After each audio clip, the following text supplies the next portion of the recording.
Welcome back, everybody, to another Built for More episode. So today we have a very special guest, but before that, my name is Timo. And I'm Ashley. If you find this video helpful, be sure to hit that like and subscribe button.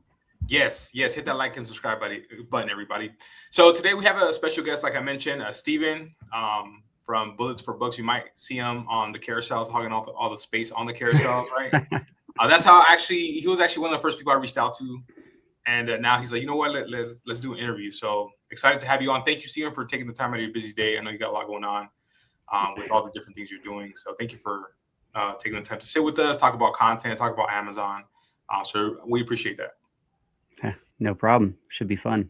Thank you. So, okay. So obviously you're a full-time Amazon influencer. You do other stuff. You have a pretty big YouTube channel. You have websites. You have a lot going on, right? But take us back a little bit to like what kind of got you started and to want to make content, right? Did you just start or maybe you saw okay, Amazon influencer program, make video reviews, let me try it, or how did that journey for you start? I'm gonna start making videos. Walk us through that a little bit and how that happened. Yeah, so life's crazy. I worked in law enforcement and law enforcement related jobs for about 15 years and not in good ones either. So really low pay, rough life. Lots of story there. I could go on for days, but so didn't come from a filmography, background, influencing background, anything like that. I started documenting hunting on a YouTube channel, basically as a way to share memories for myself, my kids, maybe help some people who had no idea what I was doing, and basically below the poverty line until only about 5-6 years ago. So I did that. I started that in 2018, I think, just here and there on the side while working, nights and days and regular shift work. And I think it was probably 2021. I don't know. I'm really bad with dates and memory, but it was probably like 2020, 2021, whenever the influencer program basically came out of beta, as we'll say. Because I was in the YouTube space, social media space, doing the hunting stuff as a hobby level, I was able to connect with people that were like, hey, there's a thing called the Amazon influencer program. You should try it. And I was like, well, I'm already part of the Amazon Associates program for years. I've made like 10 cents in 2 years, literally, probably. And, I'm part of, 20 different affiliate programs. I make like $1 a month and everything's a labor of love and I lose money, right? That was the truth, right? I just lose money as a labor of love. Everything at that point, social media wise. And never really saw that changing, and kind of to some degree didn't even want to see that change. I was like, oh, I'm doing this, pure of heart and to help people, which is noble, but at some point you need to make money. And they're like, no, dude, you really need to try this. And they kept hounding me, this one guy in particular. And I was like, dude, it's just another waste of my time, waste of my resources. I didn't believe it was a scam, but, just kind of a waste. And so finally talked me into trying it, uploaded at that point, I think you had to upload 10 videos, if I recall correctly. And there wasn't really a hard process to get in, though. It was, you're part of the Amazon Associates program, you apply for Amazon Influencer, kind of similar to what it is now, but instead of 3 videos or whatever it is now, you uploaded 10 and you're pretty much, I think, at least from what I can tell, guaranteed to get placement after 10 videos. So I took, my cheap cell phone, uploaded 10 videos, probably of toilet paper reviews or something, stuff around the house, and got placement. And I kind of didn't think much about it. And I think it was maybe, I'm kind of guessing at this point, maybe a week or two later, a couple weeks later, I saw I made $10 in a month or $20 a month. And I was like, wow, so you can actually make money. Cause that's how hungry and desperate, to a certain degree I still am, but was even maybe more so back then, was wow, you can actually make money. I mean, I've been doing YouTube at that point for 4 years, put in $100,000 on credit cards I don't have, making minimum wage almost, and I've made $20 a month on AdSense because I'm in a highly censored niche. And so I was like, okay, well, that's cool. I made money from my cell phone doing almost nothing. And I had a throat surgery around about that time, and I had 2 weeks or 3 weeks of medical leave scheduled. And a day after the surgery, I could already talk, and the recovery was better than I thought. And so I literally just took my cell phone like 2 days after a surgery, a throat surgery, and just started cranking out videos like no tomorrow. Like I was that desperate, that hungry. So I was making, I don't know, I was probably doing 50 to 80 videos a day on everything I owned, which wasn't a lot, but I did everything I owned, right? Like every single thing I owned, probably a couple of videos. And at that point, there wasn't as many like, well, there was probably restrictions with TOS and policy, but they didn't tell you. So you just found out by getting in trouble. Sometimes that still happens to people, unfortunately, to this day. As we know, Amazon is horrible in many ways. Blessing and a curse, that's for sure. And so I quickly saw an increase in revenue. And within, I think, 2 months, maybe, I was making as much or more than I ever had in a job in a month. And then within 3, I was making like 2 to 3 times more. And so it was life changing, like truly life changing, still is. Hopefully that continues. This year's been the rockiest I've ever been through since I work for myself full time. But so that's kind of how it took off. I just cheap cell phone, you know, in a rental house, just in my rental house, just doing, or I should say in the house I was renting. I didn't own a rental. People would be like, oh, you own a rental. But like just doing videos on everything, literally toilet paper, anything that I could. And then I asked friends if I could do videos in their houses. And then I even paid friends a couple dollars here and there to do videos in their houses on their stuff. And then I eventually started getting more stuff for free. I guess it is important to note that before this, there was probably a year way before this when under the table, people would still do product written reviews for products. And I did get into that a little bit through Facebook and this and that. And so I'd get like maybe a product here, a product there, and do a written Facebook review. Obviously, it's not something you're supposed to do. And it's not something I've ever did. The minute that I started doing the influencer program, I stopped doing that for fear of getting in trouble. But I got way more products in, and then products started. And since I was one of the first in a sense, I mean, it was at that point, there was probably, you know, you could go to 90% of carousels and there would be 0 videos or 1 video. Man. And so, yeah, it was blue ocean big time. And I saw that, and I had friends that said, well, you got to do high quality. And I had friends that said, well, you got to do numbers. And because there was a very small group of guys, like I'm talking just a couple of guys I knew through the YouTubing that kind of, hey, do this. And then we had our little group, and it was, I mean, just a couple of us. And some of them were like just not very motivated. Maybe their life was too good. I don't know. I wish mine was that good. Or maybe they lacked motivation, or maybe they overthought it, analysis paralysis, whatever you want to call it. And so they're like, well, you got to do high quality. And I immediately was like, no, I do like 80, 30-second videos in a day, crank these things out while I'm getting ready for work on the toilet in the morning, while I'm brushing my teeth at night. And, it's about volume, because at that point quality did not matter. That's still our argument about that even now. You guys are finding success, which I'm curious about too, with changing maybe that. But in the past, for the vast majority of the years, it was still about volume, like kind of trumping all, at least. And so I went all in 110% and took off from there. It's crazy. So you came in, you started pretty much when like the Amazon influencers program's inception, like when it kind of like first started, and it was like blue ocean, like no carousel saturation. Obviously, there was no career connections, right? No, there was no career. I mean, career connections is in my mind a recent thing still. But. Right. So, at what point did your well, obviously a couple months in, you realized like, damn, I can actually make some decent money with this, right? Mm-hmm. So at what point did you start like kind of like switching up? Did you come up with a strategy, right? Was it always like just volume based? Because I know you have a lot of videos in your storefront, obviously over the course of since you started.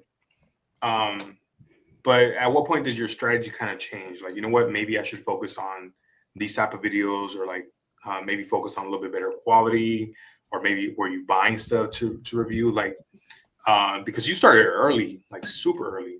Yeah. So I'm kind of curious to see, like, obviously the program has changed over time. And Right. Yeah, for sure. It's changed a lot in some ways, and then in other ways, not at all, at its core to a degree. But um, early on, it was just volume. Like I said, friends, things I owned, people, companies did start sending more and more samples just because they basically would see my videos. I did do cold outreach here and there for specific products. If I saw something or a niche that was doing well, I might do cold emailing, trying to, email companies. Samples, did come in pretty good though. And this was before, career connections. This was all, people just did it through email, Instagram messaging, things like that. Facebook Messenger.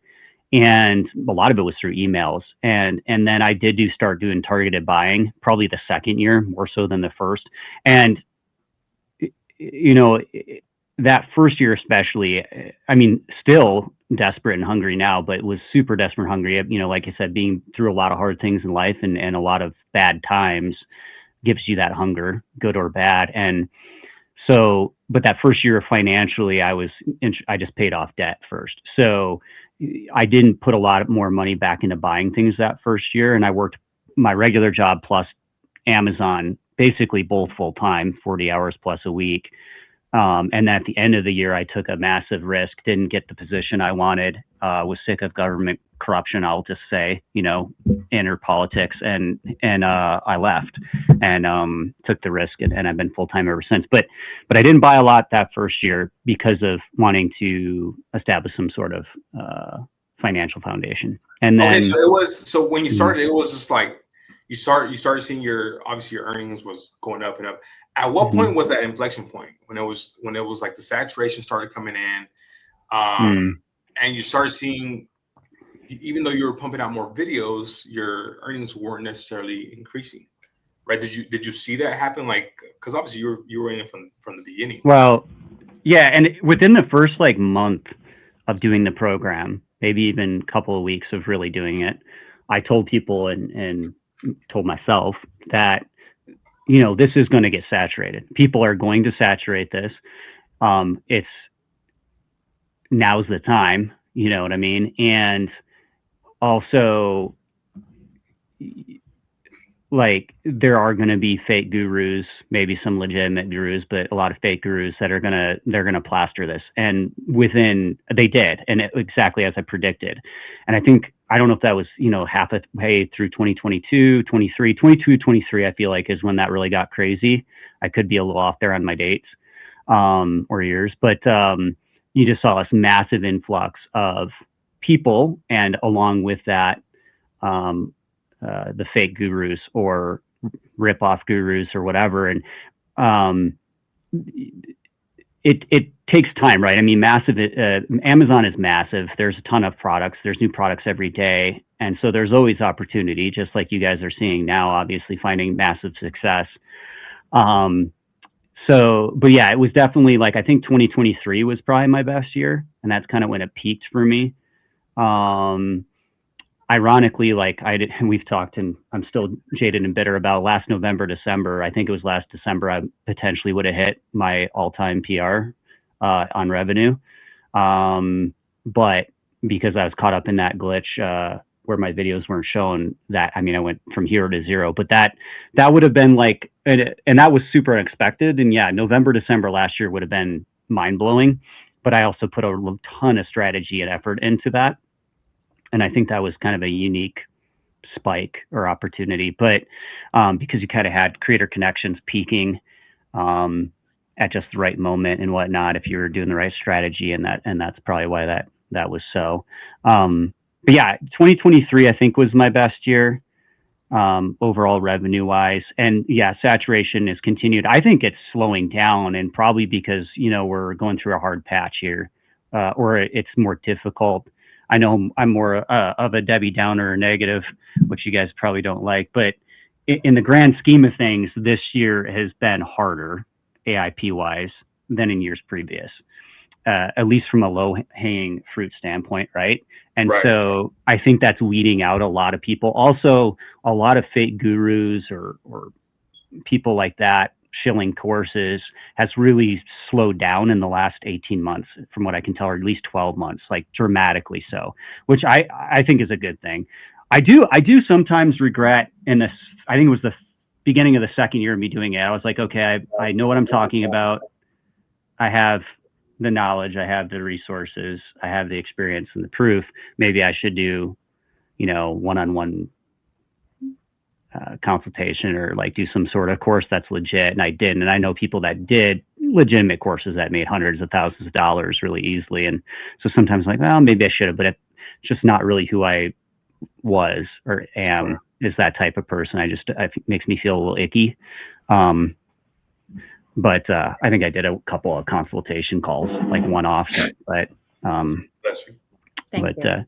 but yeah, so I'm kind of all over the place. That's on my mind is, but it's been quite the journey. And as far as strategy, at first it was volume, then it was volume and targeted buys, or really niching into certain niches, you know, that were high ROI.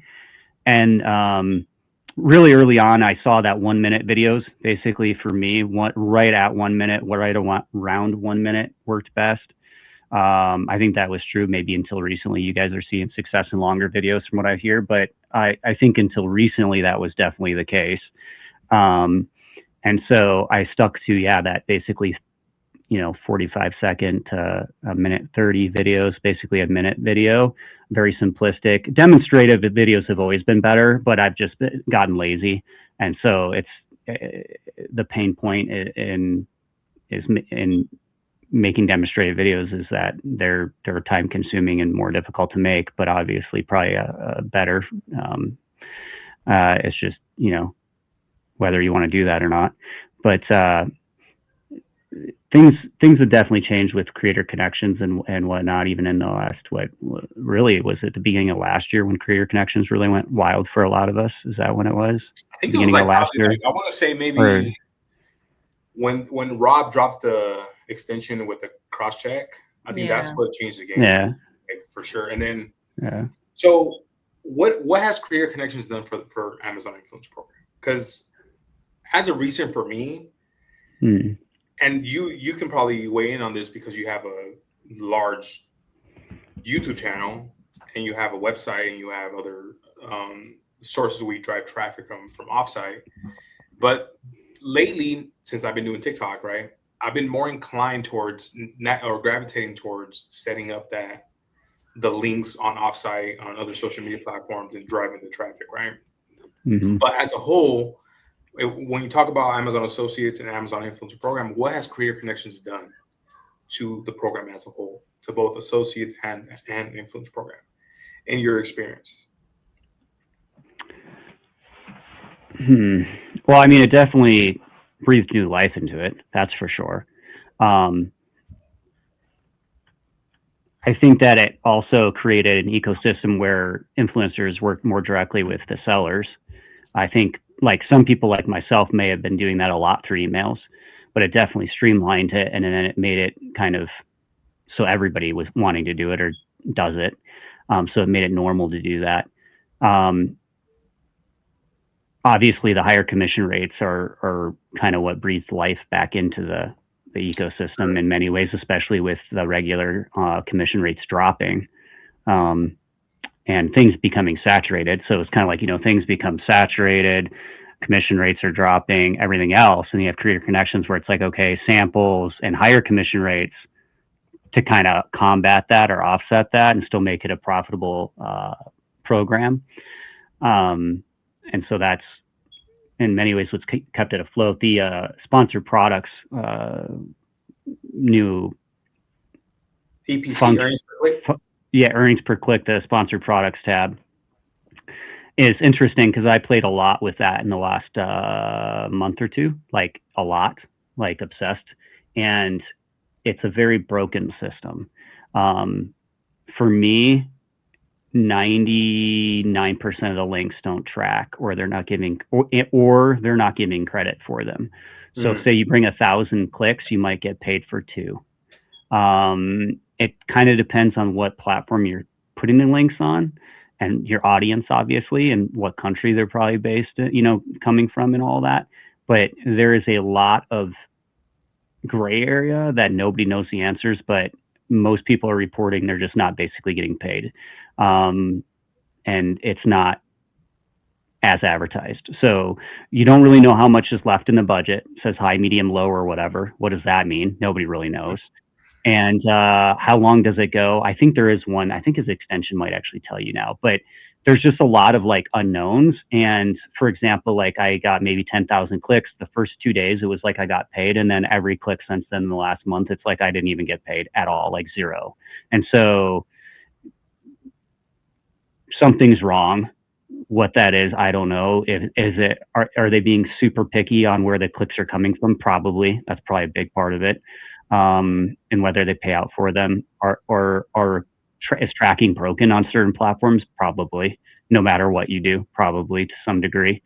But there's definitely like a disconnect there, and it's not just me; it's everybody. So just be mindful that is a very. Some people are saying they're seeing success. Like I made $1,000 a day, and then I made $0 for like 2 weeks, and I made like 10 cents, and I did the same strategy like the whole time.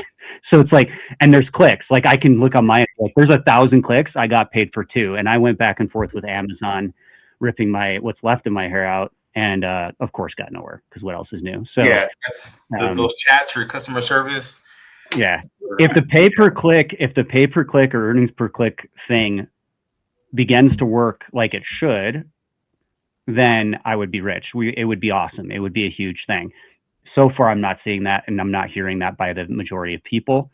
And a lot of people are feeling like, well, we like just spam out these links, and we do all this content, and we get all these clicks and drive all this traffic, and it's kind of like we're getting used or bait and switched. And I'd be like, yeah, it kind of feels that way. Now you can still get the regular Creator Connection. If it's in Creator Connections, you get the regular commission, the Creator Connections commission. You can't get Creator Connections commission, by the way, and the earnings per click.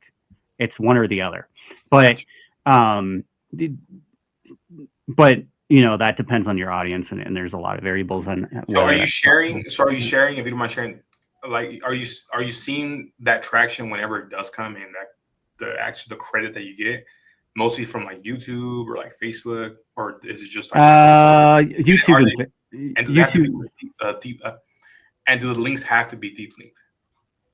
Deep linking. Do they have to be? Yeah, right. To get credit. Do you think? No. I mean, you can use. So it's weird too, and this is a question I asked their support is, does it? You know, you have the link that you can generate from the campaign, the earnings per click campaign itself, which is really long. Gotcha. I've used that. I've tried to A/B test all of this, and honestly, I'm not very structured about it, so I could be just chasing my tail. But from what you can use that link. You can use. I said, can you use the SiteStripe link, and they said, yeah, that's fine. You can use that link. Then you can use PostTap or Genius Link or whatever. And they didn't tell me directly about Genius Link but they said PostTap, and they said the SiteStripe, and all 3 of those should work. And I see them. This is the annoying thing. And I sent them screenshots. I sent them Excel files. I sent them everything. Is you can see on the back end where the clicks are actually being reported, and they're just not paying for them. They're just not. They're just like, no, these aren't good clicks or something. I have no idea. Or the companies aren't paying. I don't know what it is. And it's not just me. You can go on Reddit. You can see, and because I would have made $20,000 in like the last 2 months if this wasn't the case. Instead, I've made like 200. It's that crazy. So I'm gonna now it's like, well, do I even keep directing through these links, and then just maybe I get Creator Connections or regular commissions, or do I just go to like a third? Now I'm going to start using Avant links to other companies and not even do Amazon. Like that's where I'm at. But neither, like right now I'm in between. I'm not making much because I'm kind of like trying to navigate that. Just in the last, this is like recent. This is the last 30 days. So this is like. And it's kind of weird because we brought this up because like I really out of sight, out of mind until about 30 days ago, probably is all. But mostly what I'm trying to use to funnel is YouTube and Facebook, mostly Facebook. But Facebook does have issues as well with Amazon links. They have an integration. It's in beta for most people, and where they're going to kind of like TikTok, where you're going to be able to become, or YouTube shoppable function, where you're going to be able to join like through their dashboard, Amazon, and then link directly to products. And I'm not that person. I wish I was, because that might be a big part of this problem. I know people. Yeah, it probably would be. I know people that are. I don't know. They're not very big channels, so I don't know how they're doing, and it's hard to tell because they're small. But I'm not that. Now I can put regular the affiliate links in, but it seems like tracking's either broken or something's wrong. So I wonder if that's part of the problem there, is because I'm not part of that program, and hopefully they roll that out to everybody. I don't know. It's kind of weird that it hasn't been rolled out to me, because there's people that have tiny channels, big channels. But then again, we could go into Facebook, user friendliness, dashboard, stuff super random, confusing, and not very user friendly. Like every platform has their issues. So there's a lot of like glitches and issues with Facebook as well. And so, but there are reports that there are issues with tracking through when you post stuff to Facebook, basically. Gotcha. And so that could be part of it. But then it doesn't answer the question why I still see reported on Amazon that there's reported clicks that aren't getting paid. So it kind of is like, well, maybe that has nothing to do with it. So there's kind of a lot to unravel, and a lot of it, unless we're really structured in your approach of testing it, it's difficult to use. Right now, what I'm testing is just purely trying to confirm using post tap links with the SiteStripe link. So SiteStripe post tap, and then put that on there and see, and if that's well, let us know, because if it works, I mean, that could be a good opportunity right there. Yeah, if this all gets sorted out, or if it's just a Facebook specific platform and people are on other platforms, I think it could be like, when it works, right? I made a bunch of money in one day. I was like, dude, this can be awesome. I'm making more money than I have ever. And I was all excited. And then sure enough, it was like, oh no, like, I don't know if they clicked a button and we're like, oh no, your whole Facebook page is like bots or something weird. Like, seriously, like, did they flag my Facebook page? Like, not get in trouble, but did they just say like nothing qualifies from this Facebook page? Because that's almost what it looks like. Right. And it's not, it's legit. Like, everything's legit. I mean, I've gone viral, so I've gotten crazy amount of clicks. And so a lot of times when you're viral, you actually get in more trouble and make less money, because it's not just Amazon, it's other affiliates will do the same thing. They'll kick you out of their program, or they'll be like, hey, we don't want to pay you, or like crazy stuff, because they're just like, this can't be real. And it's like, well, no, like, it's real, but it doesn't, there can be conflicts there if you go really viral really quickly. You with a lot of places, actually. It's kind of ironic how sometimes that works. But it's like you should be getting a pat on the back sometimes, but actually sometimes you're not. Companies aren't ready for that kind of influx or whatever. But we're kind of getting into the weeds on some stuff, but yeah. So let's talk about YouTube, because I see you got that platinum plaque on the back right there. Just looking at yeah, YouTube. Okay. So YouTube, I'll spend 30 to 40 hours a week working for the last 9 years, and I've made money 1 year, and I've lost money every other year. And I mean, I paid myself 1 year, like a small amount. Like I work at it. I'm starting to question it more seriously this year than ever, because I put more money and time into it probably than ever too. And I'm like, what is, like, I'm insane from a business standpoint. I'm purely insane. Now, are you making YouTube specific videos every day, or? I mean, the majority. Are you taking those videos to, well, not Amazon, but like, you make the content on YouTube because it's outdoors stuff, right? Like hunting, stuff like that, right? Yeah. So do you post that on Facebook, or how do you? Yeah. So it's such a tangled weave that I don't even know myself anymore. So I use things like repurpose.io and all kinds of software and things. And so I have everything that goes on Bullets for Bucks goes to all the affiliate social media accounts in that niche. Amazon, I don't even know, a bunch of YouTube channels. Some of them are dead in the water. Some of them are randomly alive. Some of them are automated. Some of the automations or APIs are broken. Who knows? I'm constantly kind of just messing with it, right? But like, I have multiple YouTube channels where the Amazon stuff's supposed to go. Some of it's years behind, literally, because I have like 15,000 videos on Amazon. Like, it's crazy. So I have those. I've never made a dime on any of those. I'm terrible about linking. That's probably part of the problem. Appropriately through like Amazon, which I'm trying to actually actively work on fixing this week to some of the channels, is like, hey, actually truly start using the links that I should be, and deep linking and all that on those channels. A lot of that's just it was too much, ran out of bandwidth, and it's never really made money. It's just like I did it to be there. And maybe if a company's going to pay me for an Amazon video, I'd be like, yeah, I'm there. Like, pay me $50 or something like that.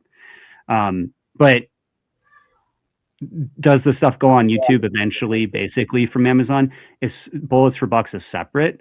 So like all of that goes on those platforms, but it's separate from Amazon. The only time there's crossover from, and I'll call Amazon, I could call it Pure Rhyming Productions LLC. The handle's still Bullets for Bucks because I don't want to change it because of Amazon being the way it is. But initially it was like, I got the YouTube channel, I got my brand, I'm going to now do Amazon in that niche. And when I saw I could make money on Amazon, it was like, I need to make money. My life has been horrible. Every part, my health, I need a way out. So I'm going to do everything, and I'm not going to just do that niche. Plus, that niche doesn't fit that well anyway. So it was like, okay, so that's kind of why that handle was that way. And I used it to qualify for Amazon originally, right? I used that social to qualify. And, but yes, the content I do for Bullets for Bucks is separate. The only time there's crossover is like if say I get something that's parabinos and it's both applicable to Bullets for Bucks and applicable to Amazon, then I'll do videos for both. If a company says, hey, we want you to do a video for Bullets for Bucks, and I'm like, hey, it's on Amazon, I'll do it for free. That's what I always say. I'll do it for free. I'm going to throw a video on there. I make a commission. Hopefully it helps you. So is there some crossover? Yes, but it's basically two separate businesses. And in essence. Now, am I linking back through those pay-per-click links, still trying and testing it even now, like today? Yes. Am I linking to other stuff and other affiliate programs? Yes. Through both. Yes. I'm using that if it's on Amazon, if it's on an affiliate program, then on those pages, I'll try to link back to scrape commissions. The problem is in my niche on YouTube, you can't use any links. It's all censored. So like I'm under extremely heavy censorship. So for example, and I'm not going to get into this, I don't even want to get people into this. It's like I would make about $20,000 a month on Bullets for Bucks separately. And people look at my size of my channels and they're like, dude, you're rich. And it's like, I make literally like zero, because by the time, I might make $1,000 and I spend probably over $1,000 on supplies.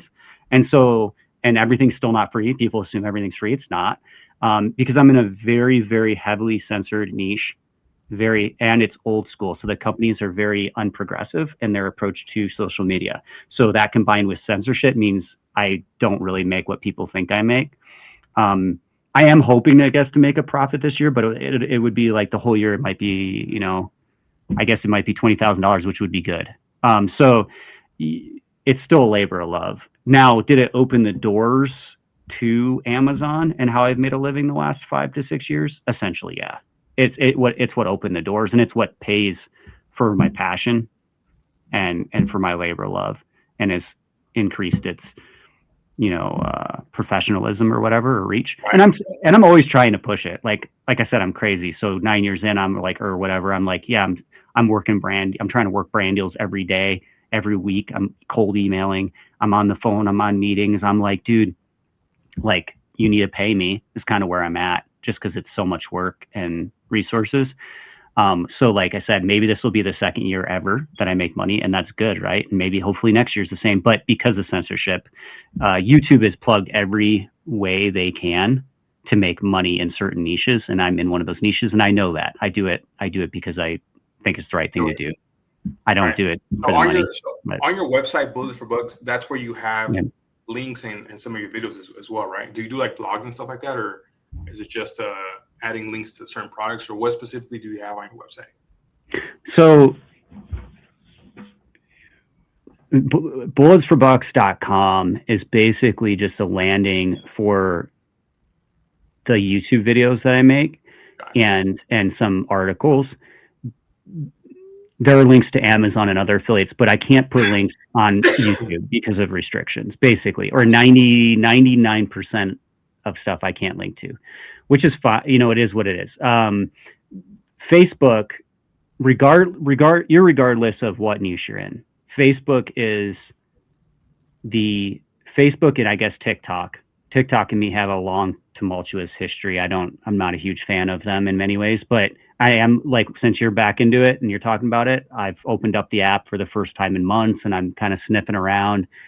a lot going on. There's a lot going on. Yeah, I probably don't have the energy right now, but I'm like, okay, it's like back on the radar, kind of back in there, you know.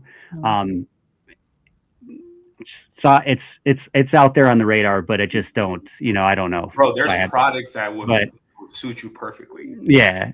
So type of stuff. Yeah.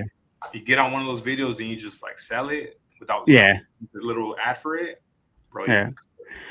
Apart from TikTok, apart from Amazon, we'll say AIP, I think Facebook, and people have said this for years, but I think probably more now than ever, Facebook pages is the place to look. So when YouTube did massive algorithmic changes at the beginning of this year or the end of last year, and for many people that's a bad thing. For some people, I'm sure it'll be good. It's gotten ridiculously saturated in AI content that's garbage. They're navigating through that. They changed their algorithm, which is hurting a lot of people. They're always testing stuff, but in general, YouTube, is really rough right now, if you ask me. And not only that, but it's been progressively more competitive for years, right? Like it's incredibly competitive and difficult. Like just the margin of success is so difficult to reach.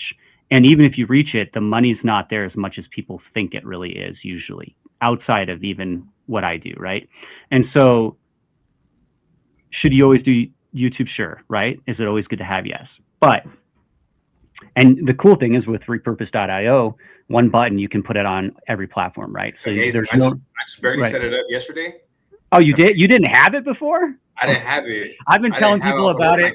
So I'm taking my TikTok videos. I was actually giving you my code or something. I was one of the first people that pushed people to get it. I was one of those people. I was like, dude, you got to hear about this. You got to try this. I've been using it for years.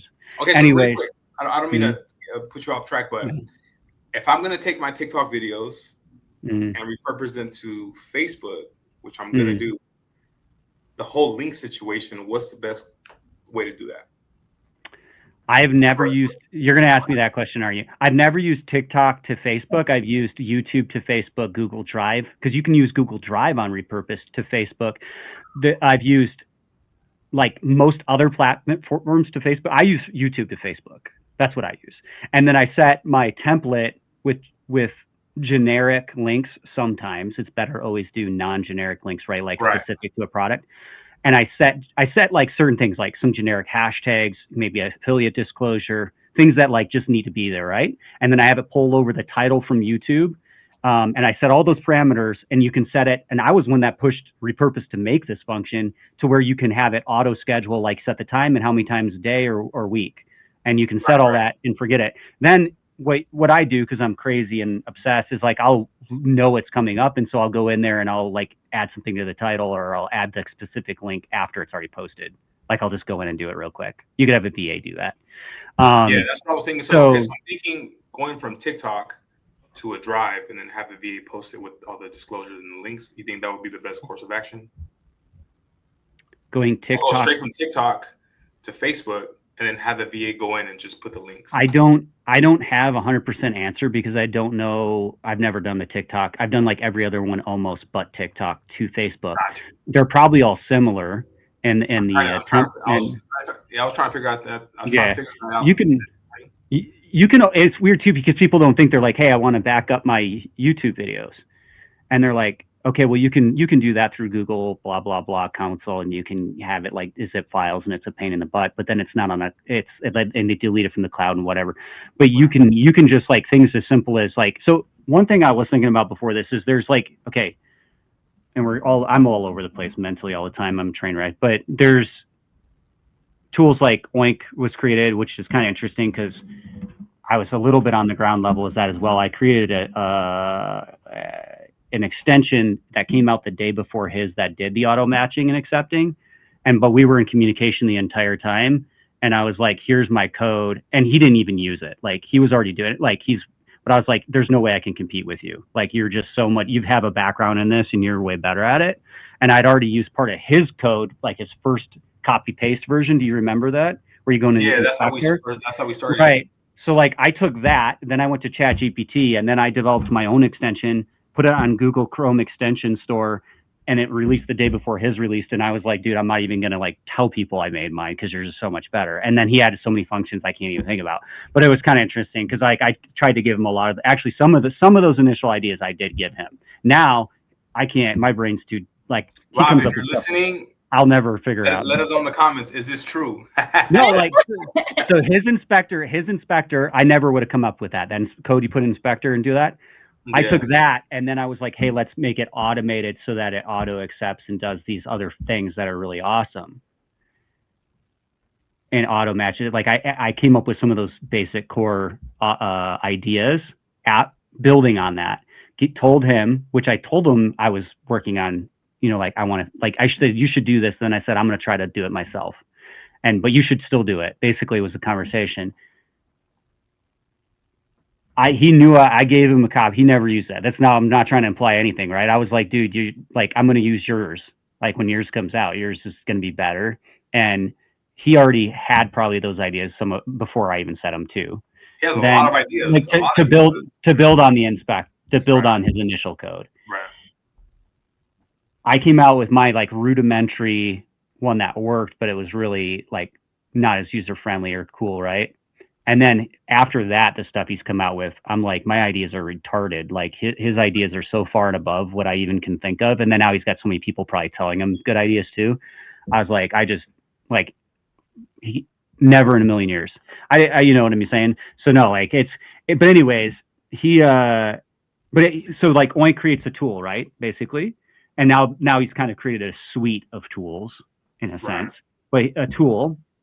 Basic premise was, you know, like basically cross check your store ASINs against creator connections and then auto accept and auto put the link in. I think one of the things that I came up with was back when they said you had to put the link in was one of the big pushes. And one of the things I developed and he was developing at the same time and maybe already had it was putting the link in automatically. So that was one of the biggest pain points that I put in my extension was having it automatically put that link in. And, but anyways, so he comes out with these tools, right? You have a shovel, right? You can use a shovel to cut a cake. You can use a shovel to dig a hole. You can use a shovel to beat somebody over the head. But so there's multiple ways you can use a tool. Now, usually it's, you know, it's designed for one purpose. A lot of things with like Oink and Repurpose and Influencer Fruit and these tools is there's the way that they tell you to use the tool and you can use the tool and everybody is obvious that's what the tool is for. And then there's a lot of times hacks, like little tricks you can use these tools for. And Repurpose this isn't really one of those hacks so much, but it made me think of some of these in my head. It's like when people want to back up a YouTube channel, if they use Repurpose, they can just make a workflow where they attach it to a Google Drive. And then every time they publish a video and every time they've ever published a video before, they set the settings and Repurpose and it'll automatically send them all to a Google Drive, your cloud with the title of the video, like within, you know. That's right. Because you could add it to Google Drive. So people are like, how do I back it up? Connect it to your Google Drive, hit a couple buttons, and voila, everything's backed up. Does it do it all like at one time, or does it take like? It will do it. I believe it depends on how much you have. I think you can do it to where to set a schedule, do so much per day, or like I think there's a max on Google Drive. So like you can set it to where it will do it, and you don't have to think about it. And then anything new, you can set a separate workflow or the same workflow to where it'll also add anything new that you put to that YouTube channel. And I think you can, or whatever. So you can like that's a cool little hack to back up stuff that people just don't think about. They're like, it's amazing, bro. I didn't think of that. Why would I like? I want to back everything up in one spot, and I mean, I've paid a VA to do stuff like on a Google Drive. I still do sometimes. There's things that are interesting or what you can't figure out any other way. But like people are like, I want to back this stuff up. It's like, well, you can use this a kind of reverse of what people think. Right. So instead of taking it from Google Drive to YouTube, take it the other way around and just back everything up. So there's just a lot of little things like that. But yeah, Repurpose is an extremely valuable tool. They've made it better and better over the years. There's still some issues from time to time, like anything. But yeah. I was gonna say, so for Amazon Influencer now, obviously you're actively doing it, right? I think, right? Is that correct? You're still in the trenches recording videos and stuff like that. So what's kind of like your strategy now? Like what are you doing now to kind of maintain or keep growing that side of Amazon, the on-site and the career connection aspect of it? Is there a certain thing that you're doing or that you want to share with the audience? Well, you should be telling me, because you're the one with the sauce. I'm here to learn from you, because you're like, you're starting to pass me up here, and it's like, oh boy, I better get my. I think I passed you up like 2 months ago, but yeah, one of the things that I'm noticing, and actually can also weigh in on this, is comparison videos, bro. Like, since I've been now, they are a pain in the butt sometimes, and they do take a while to edit. But like just this morning, I checked, and I made a comparison video a couple of days ago, and it went straight to the top carousel. And then this individual videos I made, some are on there, some are not for a specific product. But what I'm seeing is comparison videos tend to last a little longer on that top carousel and then go straight to the top carousel. It might take a week, it might take 2, it might be instant. But what me and Ash are seeing is when you go after some of these products and you, for example, like if you take a wallet, let's say, for example, right? And you have the top sellers, and 3 of those top sellers, the top 10, and 3 of those have a campaign. So you have 3 wallets. You can make multiple videos for these wallets, and you could do that with literally any product category, right? Now, I recommend people just focus on one category or one specific product type, because there's a lot of different ways that you can make some of these videos, right?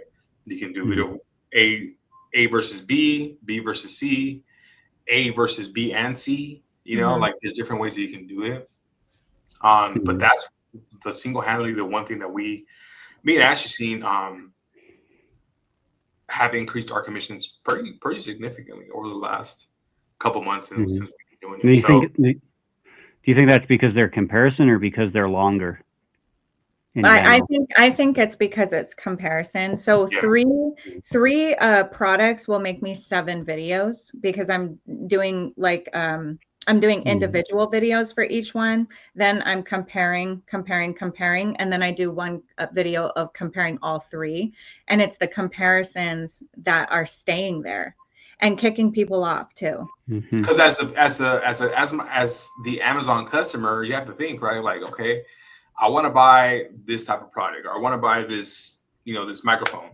Well, this influencer is comparing 2 of the top, or this one to another one that's similar, like these 2. Okay, he's gonna let me know which one is the best option for me, or I'll make the decision as the customer which one I think based on what he shows me. So then they just go ahead and click and buy. But that's one of the things that we've noticed. I still would like to have volume on Amazon, but for that I would have to hire someone to make videos for me. Are you tagging both items in a video if it's comparison, or one of the items that's compared? Both. Like both. So if it's, and are you getting placement on both usually, or placement on one? Yeah. I'm noticing I'm getting, well, like I did this one product with 3 different ones, and I'm on top carousel of all 3. Did you do all 3 in one video, or are you doing like different combos, or did you compare all 3 in one video? I did different combos. Are you only doing one against one, or are you doing like if you put all 3 in the video, tag all 3? Right, but are you generally doing one product against one in a video, or are you doing like all 3 products in one video against each other? So it'll be one against one, and then I'll do another video one against one. Then the 2 that I didn't do, that one against that one, then I do one with all 3. Yeah. It's interesting because like maybe their algorithm has changed as well. In if it's being based more heavily weighted on engagement, comparison you would think would drive potentially a higher engagement or longer engagement in a video, which would be the reason why maybe you'd get top carousel placement or have a stickier placement.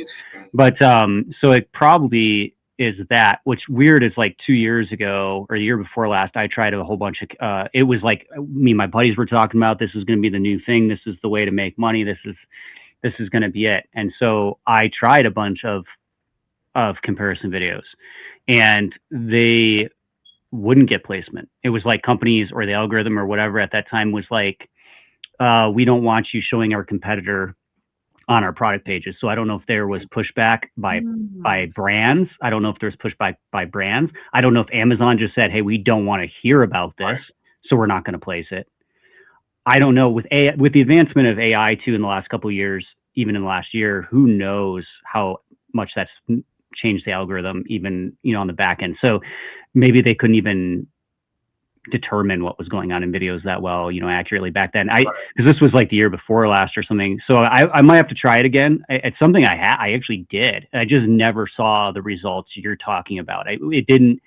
My guess is that something changed, and now it's a good thing. Maybe in the last year it has been, you know, but yeah. And your product pool will be a lot less, right? So like right now I'm focusing on specific product type.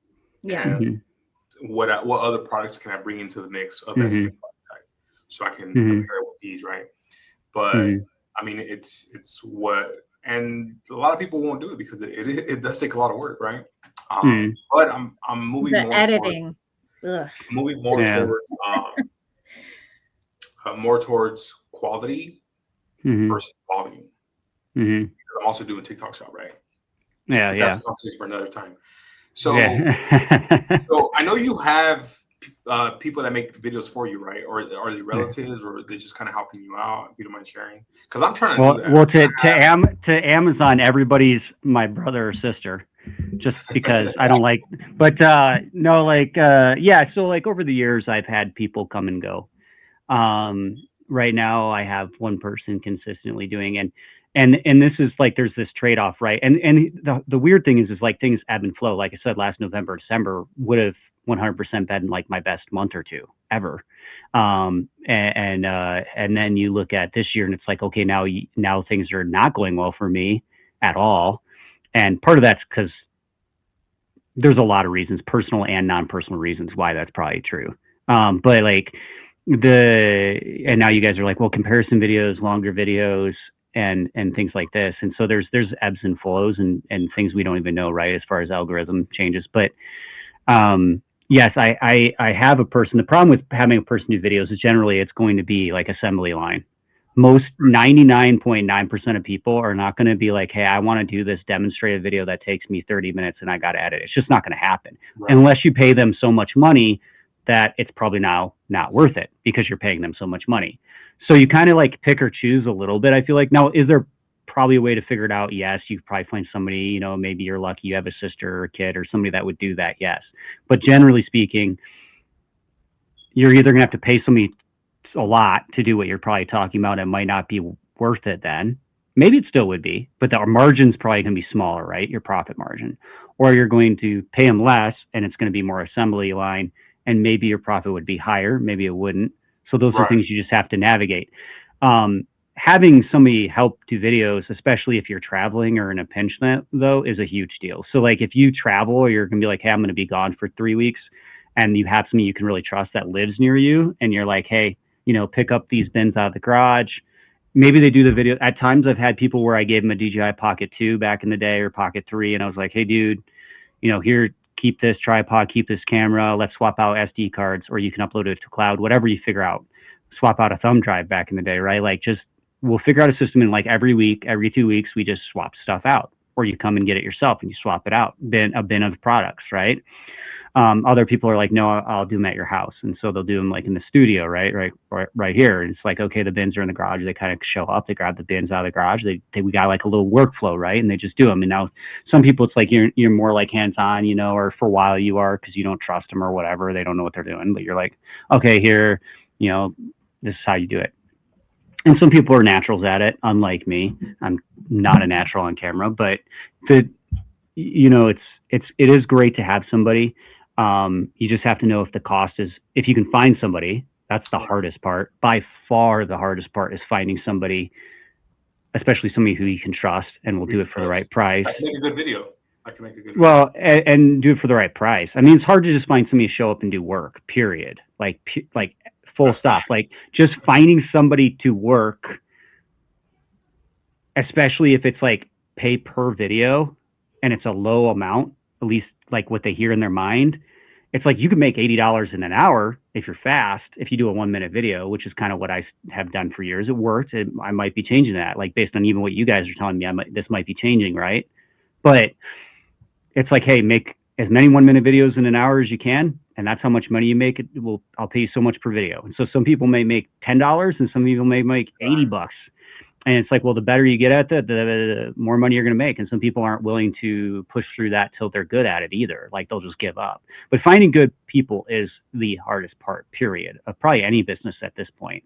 Right. I mean, yeah, like AI and automations are filling a lot of gaps, but still there's this pain point where it's like you want a human, right, to do this, and you need a human to do this. And so is it worth it? Yes. If you can find the right person for the right price, it's worth it. I wouldn't. Your expectation would probably be more of like desktop videos. Like you guys, I've watched some of your videos because I'm sniffing at what you guys are talking. You're seeing success. I'm like, what are they doing? Why are they seeing success? Okay, they're making long, high quality edited comparison videos, or just like tutorial videos, and on high ROI products that are expensive. Okay, a lot of that is obvious, but not all of it is, and it's working right now. So maybe it's something, you know, we're all should be looking at. But like to get somebody to do that, I'm probably never going to try. Like it's just not going to happen because I know that I'm going to pay them too much money and it's going to be too time involved for it to be worth it to me. Where having somebody comes in is like, so like I did some videos the other day that were a little bit more in depth. And I haven't done any in a long time, actually. Like I've been very lazy. There's been a lot of things personally, like there's a lot going on, which is probably also affecting my income, like I mentioned. But so it's like I did some yesterday that were like one was on a crossbow. It's a little more in depth.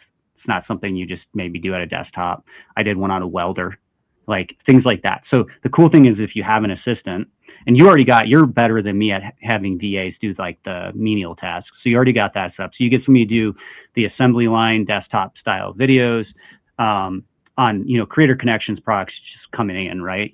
Maybe you have a lot of those randomly coming in, or you don't have time, you're on a trip. That's what that's great for, is you have somebody do those. And then you just focus on doing those really high ROI, or maybe you want a better quality video or something, or more in-depth video like you guys are doing.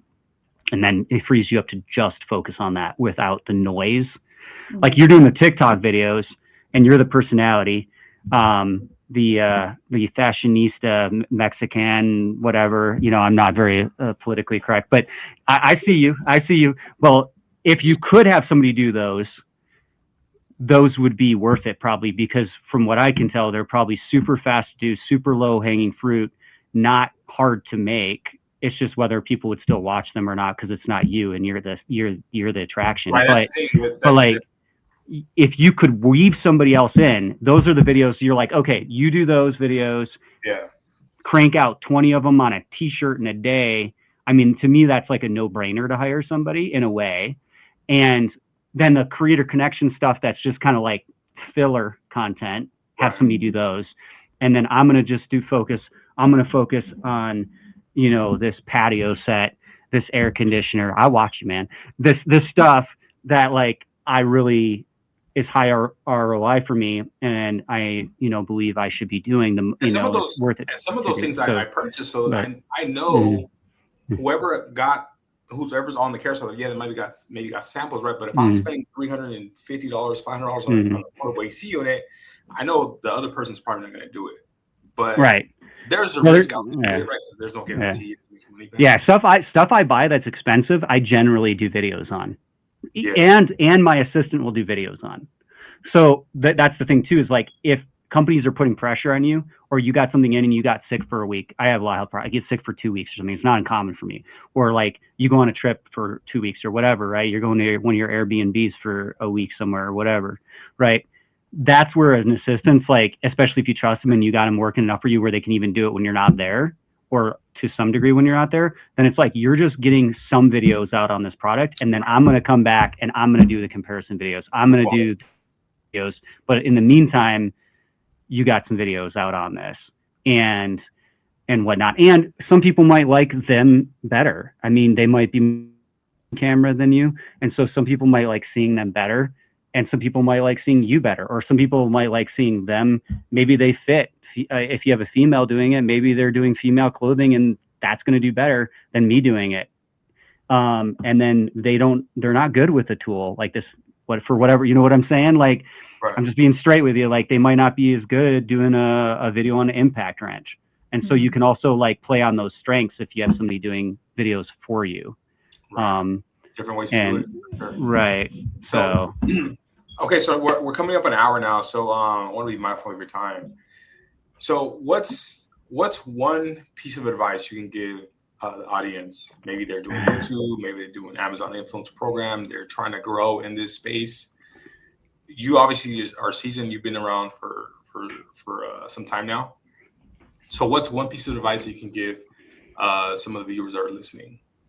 The floor is yours. Yes, I've done everything wrong. By the way. I've done everything wrong for years, so I know what not to do and nothing what to do. But I don't think it's Amazon specific at all. I think it's just in general. And I'm not the brightest, so for me, the core like tenant, I don't know if tenant's the right word, principle that I tell people when it comes to trying to be successful in any business, period, as an entrepreneur, is take massive, focused, consistent action. So you have to take, if your action's too small, if it's not massive, you probably won't make it.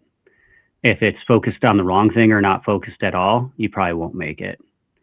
If it's not consistent, you definitely won't make it. You might be like a one-hit wonder, like a Hawk to a girl or something, but you're probably gonna lose it all within 2 years. Like, and I might still, right? Like, I'm not that seasoned, but you gotta be consistent in your action, and you gotta take action. Like, most people just don't take action. They talk about action, like we're talking right now. Like, no, but people like to talk. They love to just talk about doing stuff and not do it. And the money's in the doing part of it. Right. And that's not just money. That's like anything in life. That could be like relationships. That could be like non-monetary type things. Like, it's in the action. And motivation and things like that are great, but they're overrated because it's really about discipline and consistency. And discipline is really kind of what allows you to take all the other action. Like, if you're not disciplined, you're probably not going to be consistent or focused or take the massive action. So like, discipline's a really important aspect of being successful, I think, in business on any level. Is really just like, no matter how you feel, it's kind of irrelevant. If that's what you want, you're disciplined and you just take little steps. It could be like some years it's been baby steps, like just barely getting through a day for personal reasons or non-personal reasons. Like, it might just literally be like the tiniest little step. And you know, and as long as you're consistent, I think that's probably what wins for most people in the end when it comes to being successful in business.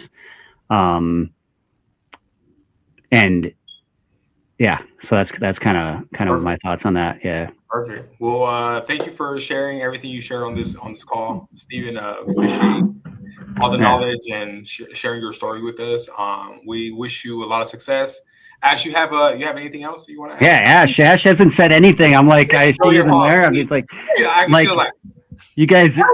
I just do nothing but talk. I'm terrible that way. It's a weakness of mine. And Ash is just over there, and I seen her yawn like 3 times. She was like, yeah, I'm just like, I repeat myself circle. So it's like, no. Okay. So no, I am having a really bad problem with my throat being swollen. And so it was nice that you did a lot of the talking. I was able to just, pay attention. But the one question that I did have, but you already answered it, was if you were thinking about doing anything with TikTok Shop, because I'm very much like you in that sense. It's here. And I know that I need to jump on that. It's just right now it's not the right time, but the money that can be made over there is insane. So much quicker than Amazon money. And I want a piece of that. I really do.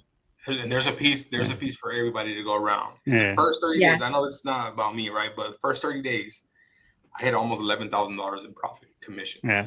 From insane. Yeah. That's like when Amazon first started their influencer program type money. Yeah, I've heard about it since it came out. Since TikTok Shop released, when it first came out, Amazon was too profitable and I didn't have the bandwidth. And then I tried it, and even in non-censored niches, like especially at least initially, it was a train wreck, like a train wreck. Like people would get their accounts shut down, people wouldn't get paid. Like just there was a lot of ups and downs with it. And I did it. I finally got an account, kind of dabbled in it, and then just got pulled away again. And it just didn't seem worth it or not stable enough. But then again, like you got to take risk, right? You can't be too risk averse. And so I think it's in my radar too. It's just one of those things you gotta, like anything in life, is it what you want? Is it what you want to do? Is it worth it to you? And is it gonna make you happy? It's not always all about money anyway. But I think there is opportunity, obviously there. The proof's in the pudding. He's having success there. I think Facebook is another one where people are massively overlooking it. And I think there's a couple reasons why. I think that you have, and I kind of went out in the weeds on it before and didn't really get back to the point. It was like, YouTube's done all these changes, good or bad. A lot of people it's a bad thing right now. It's getting kind of messed up with AI and all this other stuff's going on and the algorithm. And so there's a shift back away from YouTube a little bit right now. I think for the first time in years and years and years, I think there's a shift away from it a little bit, and not a lot, just a little. And censorship, whether you're in a censorship niche or not, is being reduced on Facebook, and not just for my niche, but other niches as well. So censorship's being rolled back. And then also Facebook, I think, sees this as an opportunity to capitalize on YouTube's kind of struggles and changes. And TikTok faded when they had all that government stuff come in and they were talking about getting rid of it. So it kind of faded. Mm-hmm. And even that's about the time I even pulled back too a little bit on my pursuit of it. And so I don't think it's still as strong as it was. And so like, as far as like people getting into it, so you kind of have this opportunity for Facebook to try and find a way to come back, because they're like, they're the old geezer on the block at this point, mm-hmm. At least to younger people than myself. And also you have like TikTok, where it's integrated with the shopping, and that forced YouTube to integrate their shopping function, which is still kind of wonky.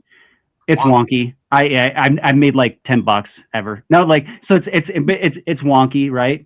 And then, but you have Facebook now integrating Temu, and as I said, they're in beta with Amazon. So game changer, bro. They're like, Facebook needs to be on people's horizon as well as TikTok. Like TikTok and like, so for example, let's see, the month before last, between ads on Facebook and affiliate commission related to funneled through Facebook, I made like 9,000 or something the month before last on Facebook. And I went from, and then the affiliate links. So I made nothing basically forever, due to censorship in my case, but nothing essentially for 8 years. Then I made like 8,000 or 9,000 or something like that, around about there. This was the month before last. And then last month, maybe 6 or something. This month, it isn't looking as good. It's maybe like 4, but still, like, that's still 0 to something, right? And there's tons of opportunity on Facebook. Facebook pages are being overlooked. And because they're going to integrating those shopping functions directly through Temu and then Amazon. And I think with the Amazon thing, part of the reason, I think it depends on your account. So they have creator, you can get like your professional account, but within that you can get like business, or you can get creator. Choose.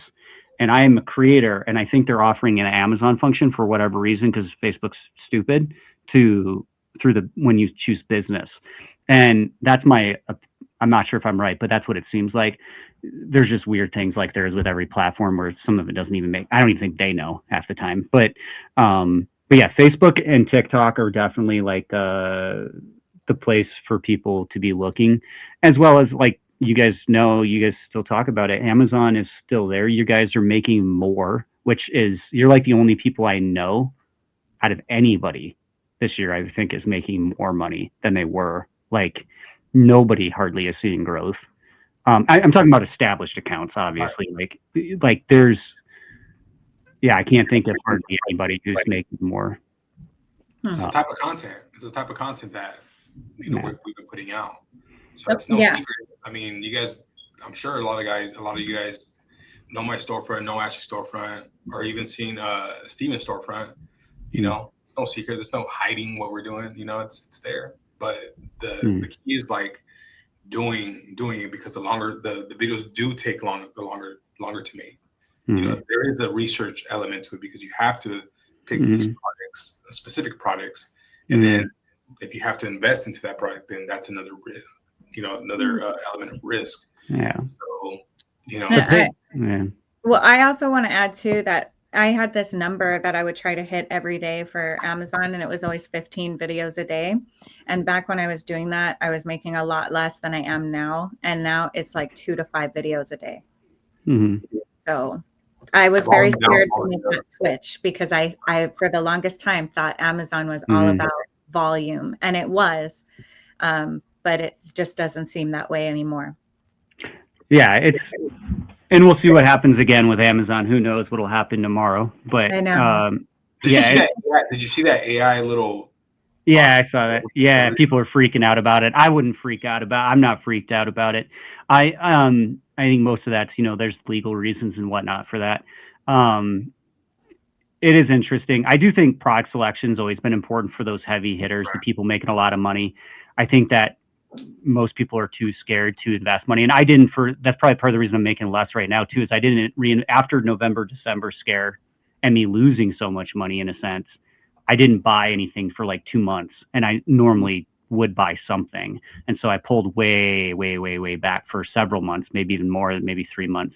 And then there was other stuff going on too in my life, but like, obviously buying targeted purchasing is still a thing. It's never not. It's been scarier at times, obviously, but targeted purchasing, you guys know, you guys are doing it right. And like tools like Fluencer Fruit, using VAs, Oink, there's all different ways. Sometimes I'll use a combination of Fluencer Fruit and Oink in combination to try and figure stuff out to buy targeted. And so like, there's just so many different ways to navigate those waters.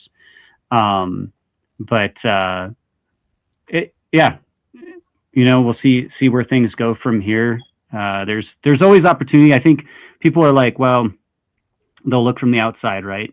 And they think it's easy, or they'll downplay it or something like that, the hard work. But the opportunity that really makes money is oftentimes found like in the arena.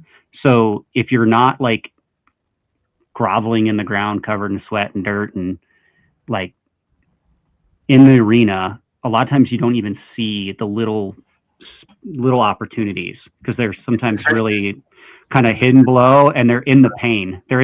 Just like doing a comparison video that's in depth and requires editing might make more money. That's a pain point for people. I mean, I'll admit, I've been burned out this year.